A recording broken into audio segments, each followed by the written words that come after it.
You're listening to Innovators Can Laugh, the fun startup podcast. Welcome to the show. I'm your host, Eric Melcher. And on Innovators Can Laugh, we investigate a new topic each week and interview some of the most innovative minds in the startup scene here in Europe. My goal is to turn my guests' wisdom into actionable advice that you can use to grow your business. No matter your industry, I'm here to uncover value from my guests by doing the proper research and asking the right questions. And at the end of each interview, we have a little fun where my guests reveal fun and interesting facts about themselves, the stuff you won't see on their LinkedIn profile. If you're new to the show, I'm a marketing geek and head of partnerships at tech startup Bonjoro. I'm also an American expat living in Romania. If you're curious about other European startups and what they're doing to scale, gain customers, or things that they do to differentiate themselves, hit the subscribe button because you'll love it here at Innovators Can Laugh podcast. Also, you can play the Innovators Can Laugh game and have an opportunity to compete against other startup folks on Twitter. Just look for the hashtag Innovators Can Laugh.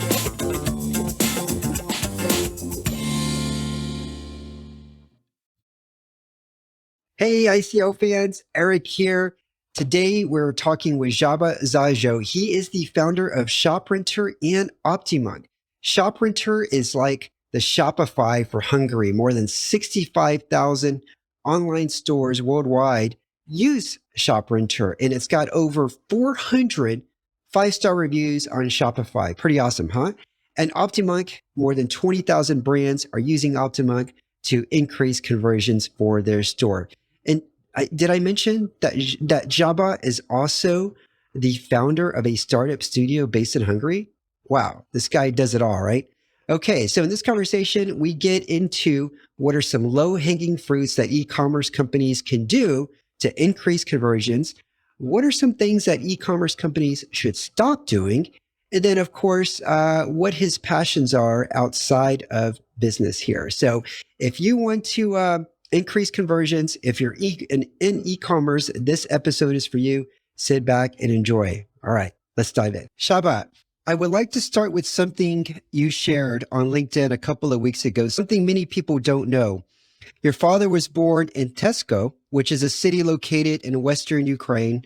So the situation that is happening right now impacts you very deeply, I imagine. Can you share some of the things you and your team are doing to help the situation from a humanitarian effort? Yeah, so actually the headquarters of Innovators and OptiMonk is in Debrecen. It's the second largest city of Hungary. And we are about 100 kilometers from the Ukrainian border. So we are pretty close in terms of geography as well, not just having some roots in Ukraine. So, and of course, we also have a couple of people from Ukraine or, again, having Ukrainian backgrounds. And yeah, it's a really terrible situation what's going on right now, which I'm sure everyone knows. We started several charities and funds collecting money, and not just from our colleagues, but outside of our companies as well. But again, within the company, we encouraged everyone to donate some money into an, well, we call it an OptiMonk and Innovators fund, and we give the same amount of money. Basically, we double these donations with from the company budget. So far, we raised within the company from the colleagues more than $6,000. Which might not seem as a big amount of money, but well, we are still a small startup. And we buy clothes, we buy food, we buy all kind of equipment which refugees might be needing in these times. And since we are pretty close, we are transporting all this stuff in our own cars to the borders and, well, helping in whatever way we can. That's great. That's great. Okay. So you're a serial entrepreneur. You founded ShopRenter in 2011. You founded OptiMonk 3 years later. And then you also founded Innonik. Did I pronounce that right? Innonik or Innonik? Yeah, in English people usually pronounce it Inonic. We pronounce it Inonic, but I guess Okay. both works.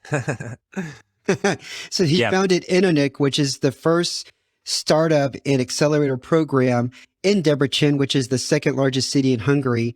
Where did this entrepreneurial drive come from? Did you have a mentor or industry role model that helped you out? Tell us about that. Well, my parents were in IT, which was very rare in my age and in my generation to be a second generation IT guy, let's say it. And even when I was young, in the 90s, my parents talked about Bill Gates and Microsoft and Bill Gates was already the most famous and the richest IT entrepreneur in the world, and it really inspired me even when I was in my teens.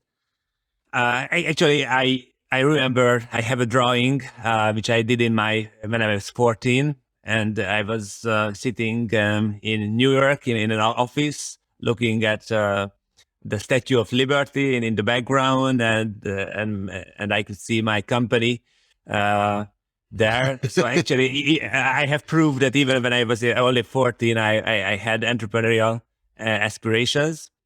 And well, Yeah. here I am. I founded a couple of companies already, and hope I will establish a couple of more. Yeah. I like how you imagine not just where your company would be, but from New York City, you know? I mean, it doesn't really get much more grander than that. That's amazing. Okay. OptiMonk, one of your companies, has over 400 five-star ratings on Shopify. Over 20,000 brands are using this. So you know a thing or two when it comes to conversion optimization. When it comes to e-commerce, what is something that many e-commerce sites should stop doing if they want to generate more sales, in your Yeah. opinion? So the thing is that most companies really try to sell too much. That's what we usually say. It's like forcing. If you try to sleep too much, or if you try to be too happy, then it's really hard to be happy. If you try to sleep and really Yeah. focus on sleeping, it's really hard to fall asleep. And it's a kind of a similar stuff with selling. So we encourage a change of attitude, a kind of change of mindset, that instead of trying to sell, just try to help the visitors. And with each loss of conversion is a Homo sapiens. It's a human being who gets frustrated, who gets annoyed, who doesn't find what he or she needs. So just try to think in terms of your customers and what they might be feeling in the whole customer experience on your website, and try to optimize for customer value. That's what we call customer value optimization, to really try to imagine where that exact customer is in their own customer journey, what might be their problems if they search for a certain keyword, for example, how you could best help them. If they are in that earlier stage of their customer journey, for example, and they are still trying to figure out the best solution for their problems, for example, then don't just push, hey, come and buy right now, and here's 10% off, for example, which many companies usually do. But rather, all right, so how can at this stage I can help you solve your problem?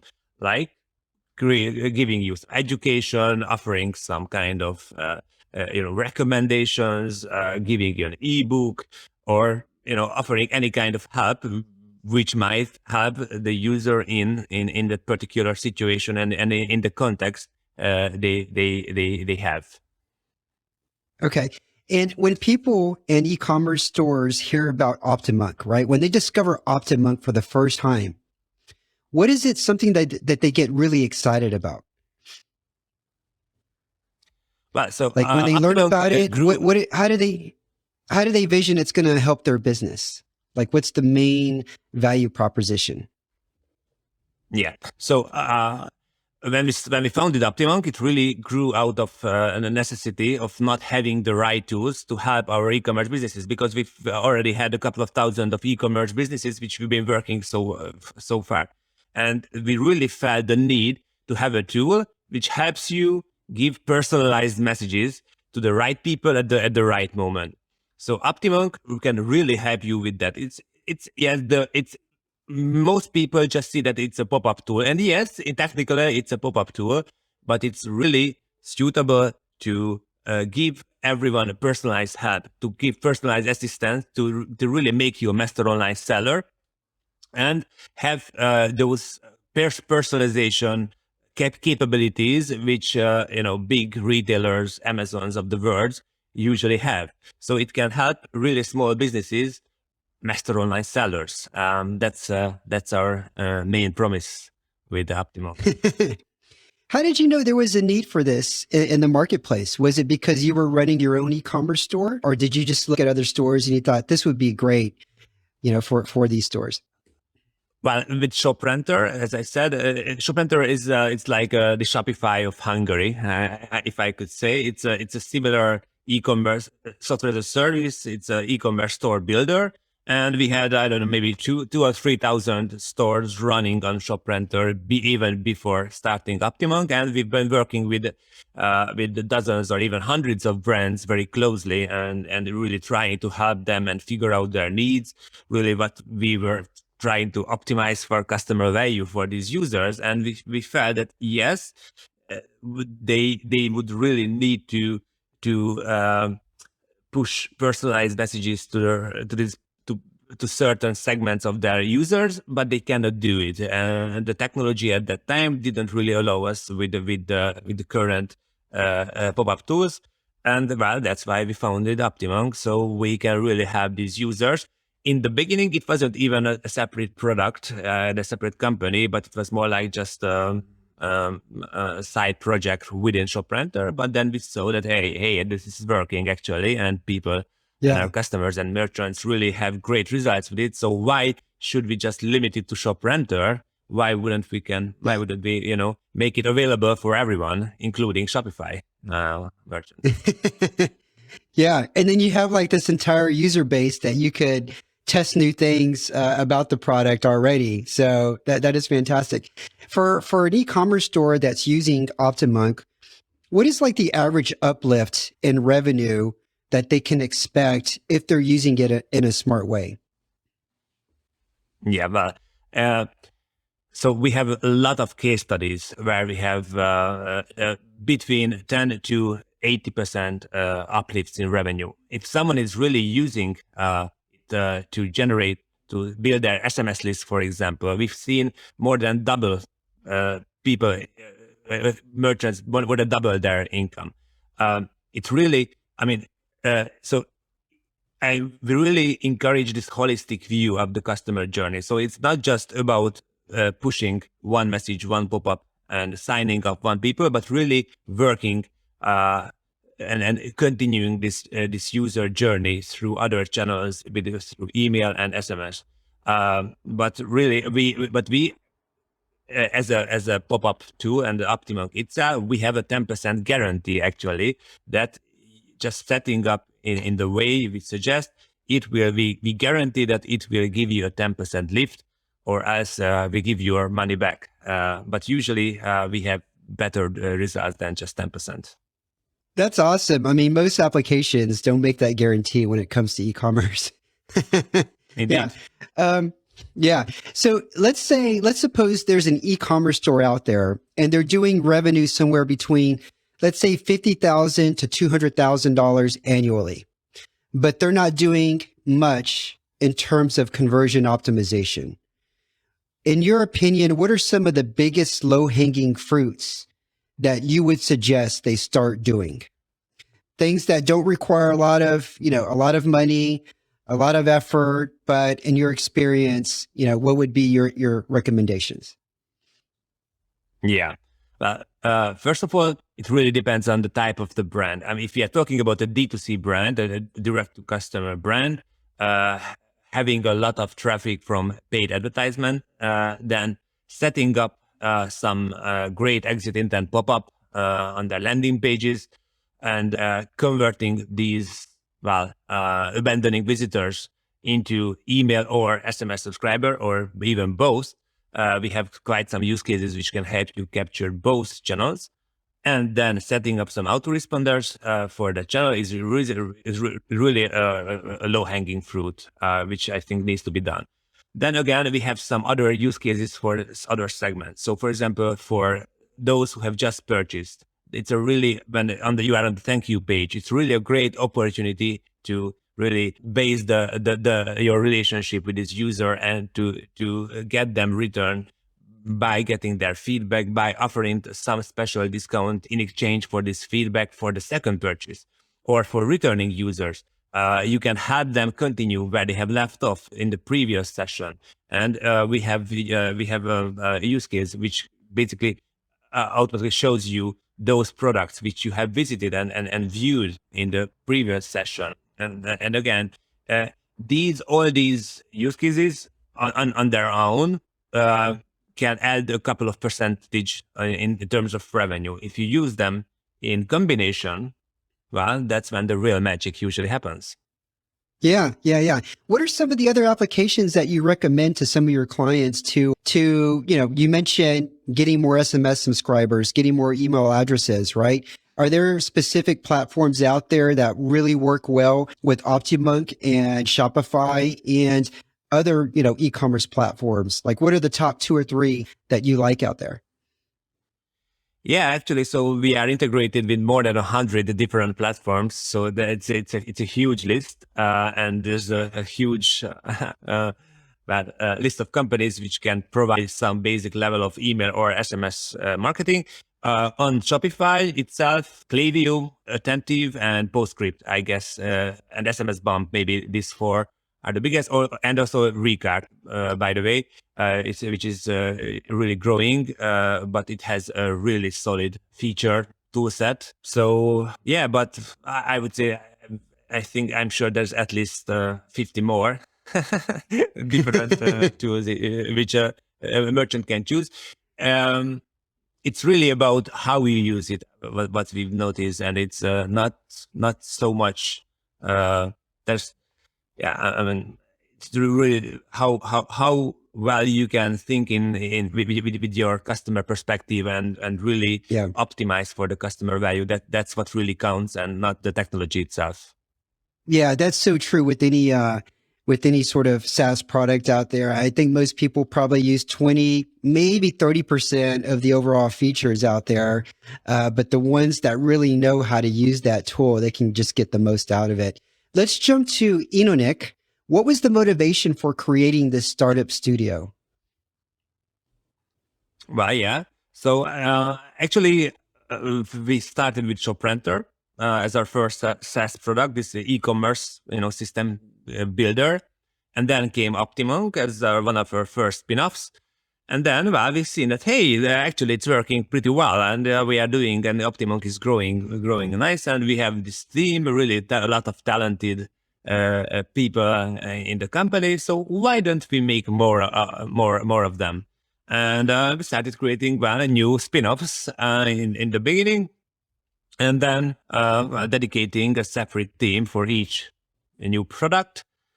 And then later, all right, so we figured that, hey, actually we have some even more ideas which might be worth pursuing, but we don't have the capacity for it. So why don't we find some talented, young and enthusiastic entrepreneurs who would be able to do them? So we found this model. We call it Startup Studio. It's different than an accelerator, maybe somewhat different from a regular startup factory. So we have some ideas which we pre-validate, kind of, and then we start to find a founding team for these ideas and give them the initial funding, and then let them do the job actually. And of course, they get a huge chunk of the equity. And if it's working, then we help them raise a next round of funding as well. Fortunately, even in Hungary, there's quite some opportunities to raise funds for startups. And we have, I don't know, maybe 4, 5, 6 of our startups already raised second round money. And they are growing. We'll see when the first big exit will happen out of them. But I'm very positive that it will happen soon because we have some very interesting talks ongoing even right now. That's fascinating. That's fascinating. Now, what's something that you wish everybody, particularly those who work in startups or are thinking about creating a startup, what do you wish they understood about a startup studio versus some other, generic accelerator out there? What are like the main reasons somebody would join Innovators? What are the benefits that they would get? So actually, what we provide compared to Accelerator is not just a 3 months short-term boost, but really it's more like a long relationship, I would say.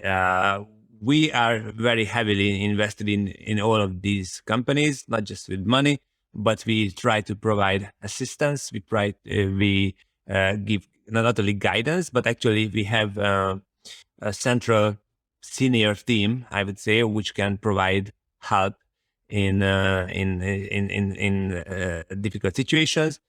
Of course, it has its limits because it means that we have just so much capacity, and we cannot run hundreds. We can't work with hundreds of different brands like an accelerator does. We need to limit ourselves to maybe a dozen companies. And right now, to be totally honest with you, we feel rather full, and it would really have to be some great opportunity to say yes. And our focus is really just working with the existing startups and having a few exits, few successes before taking on new projects and new opportunities. How many startups are currently involved right now? I would say 11. 11, Okay. maybe a dozen, but I guess I just only 11 and not 12. Yes. Okay. What's one of the most interesting projects you're working on right now, at the studio? I'm sure you would say all 11 are very, very interesting, but, what's one that you would like to share? Well, one of our latest investments is actually a field which doesn't relate to e-commerce. Most of them are e-commerce, but this latest one is actually it's some kind of biotechnology. So they are building a new form of bioreactor, which had produce. Well, I don't know the English word for it. I'm so sorry about that. I should have prepared my English vocabulary for What's the the situation.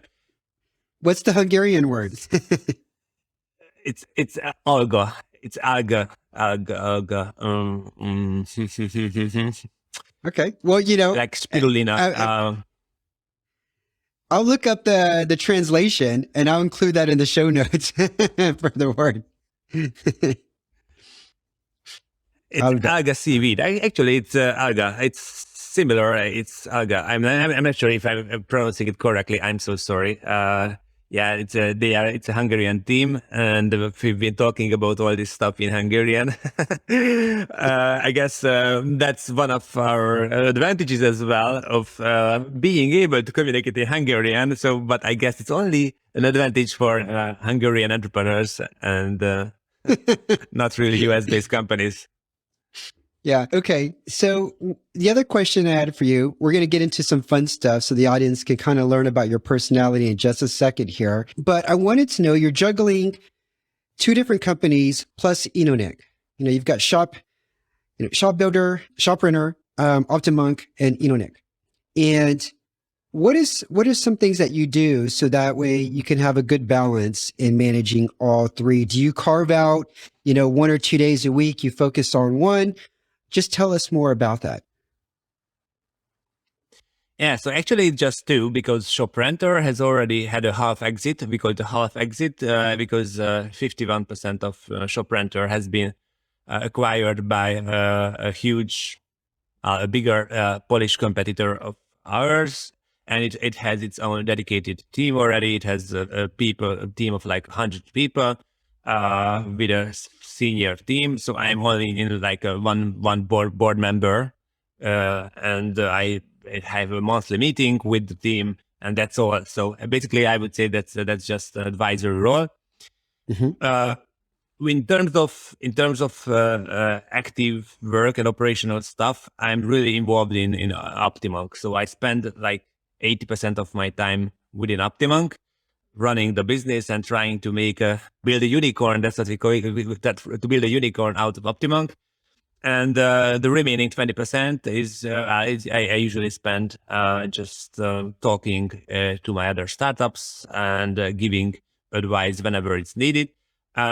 I like to say that I don't want to push my ideas on anyone too much, but if they are interested in my opinion, then I'm here to ask anytime and to grab a beer or to have a talk or to give even a formal advice in any field which I feel capable of giving advice.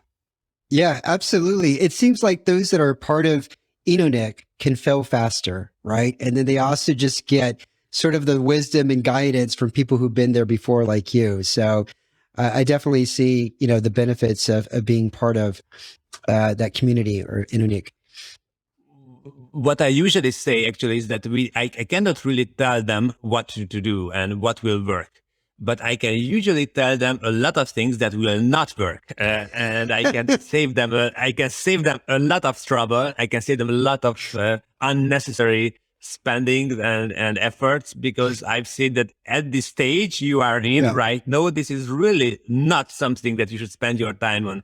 And I can give them a huge list of stuff which they shouldn't spend their time on, which it makes their decisions easier in the remaining few other items and options. Well, that's the greatest gift you can give them, because you're giving them time, right? You're showing them this is stuff that you could waste a lot of time on, and just pointing that out helps them to focus on, whatever it is on stuff that's not going to work. So I wanted to ask you. Yes, indeed. We have. Yeah, go ahead. We only have 24 hours. Everyone has 24 hours, and it's a very limited budget. And there's so many things you can spend your day on. Really, there's a huge amount of stuff.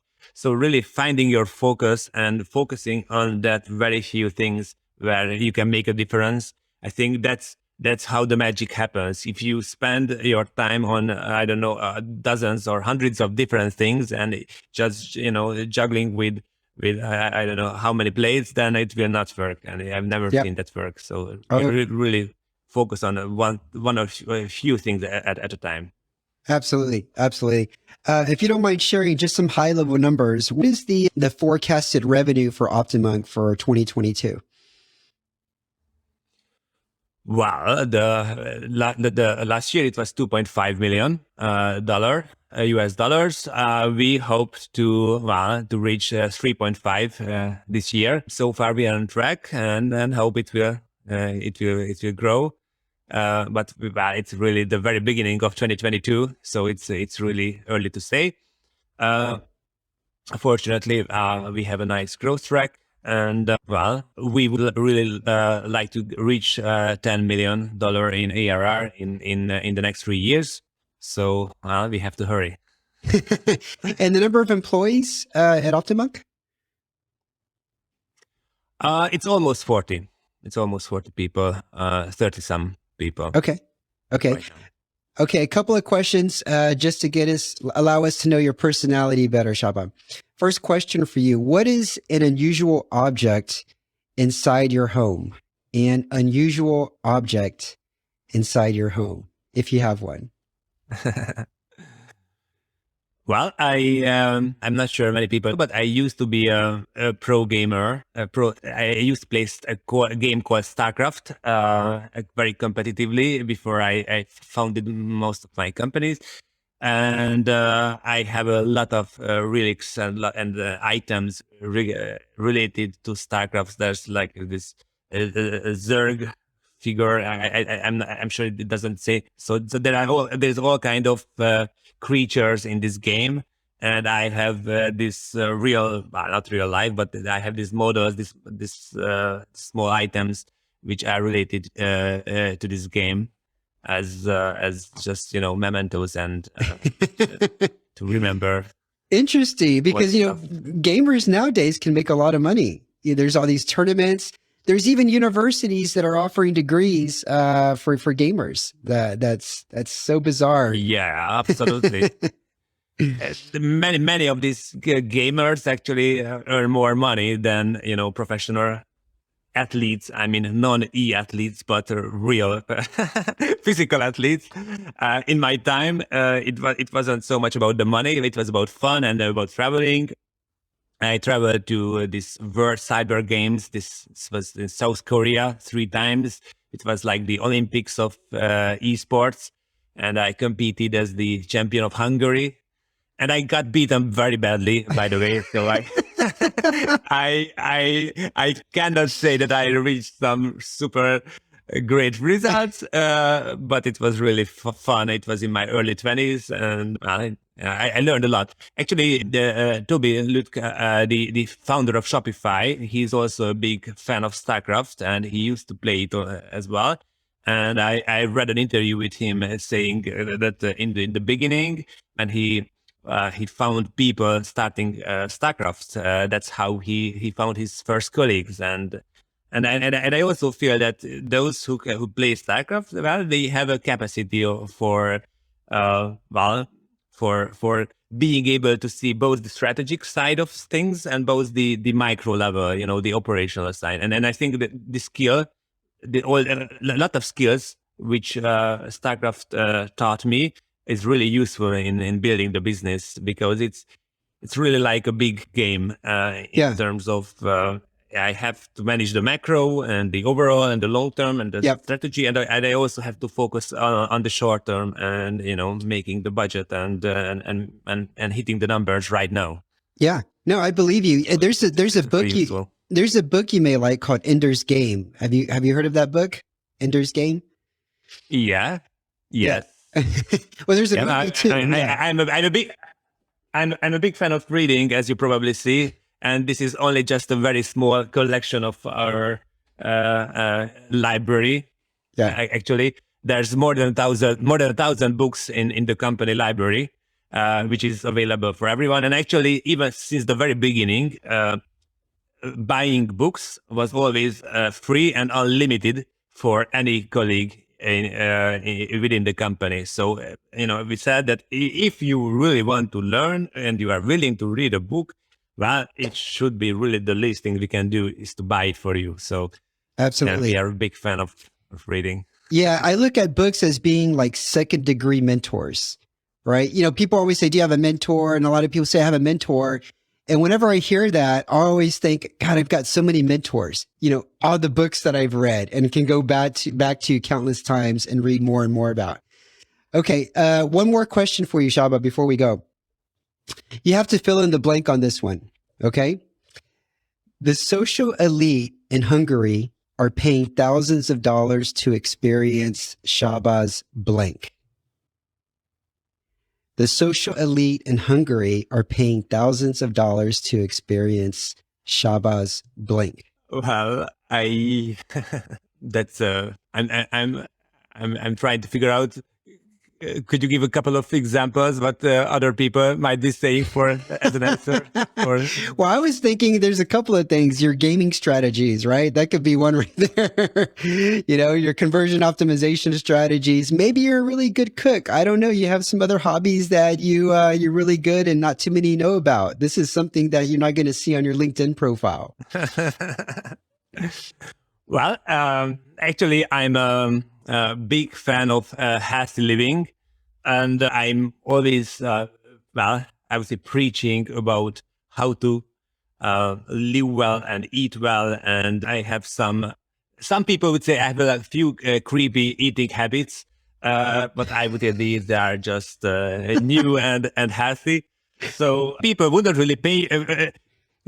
But I usually eat only one time a day, for example, only once. Okay. Only once. I only eat dinner. It's a very strict intermittent fasting regimen and diet I'm following. And I'm also trying to follow some keto. I'm also trying to be half vegan. So there's quite some, eating habits which I'm trying to mix. But well, I feel that with all these tactics, I'm really super energized throughout the day, and I can really keep my weight in check. Yep. And it also, I had some physical problems with my ankle, with my shoulders, and all these problems are kind of solved thanks to my diet. And yeah, really, I think it helps me in so many ways. And I try to convince as many people as I can, and who is willing to listen. They are definitely not paying for my advice, maybe only with their time. But yeah, I think there's a lot of things you can do for your health and your long-term well-being if you are just eating well. You never know. People are going to see this interview and they're like, that guy, look how healthy he looks. I really want to know his dieting and eating advice. So you never know. That's going to be an extra revenue source for you after this interview here, Csaba. Csaba, thanks so much for let's hope. Thanks so much for being on the show. Where can people learn more about you and connect with you? Well, the easiest thing to connect with me is through LinkedIn. I would say it's only one Csaba Zajdo in the whole LinkedIn and the whole world. My name is quite unique. So if you search for my name, you will definitely find me. But you can just write me an email for csaba.zajdo@optimonk.com. I guess that's again an easy way to reach out. Okay. All right. If you need any advice on eating or on StarCraft or maybe on e-commerce or marketing, it just I can help in each of these fields. Okay. Thanks for listening to the show. If you enjoyed it, I'd really appreciate it if you could give us a review and star rating. Also, don't forget to sign up for the ICO newsletter at innovatorscanlaugh.com, where you can get the bio and details of each guest. Thanks.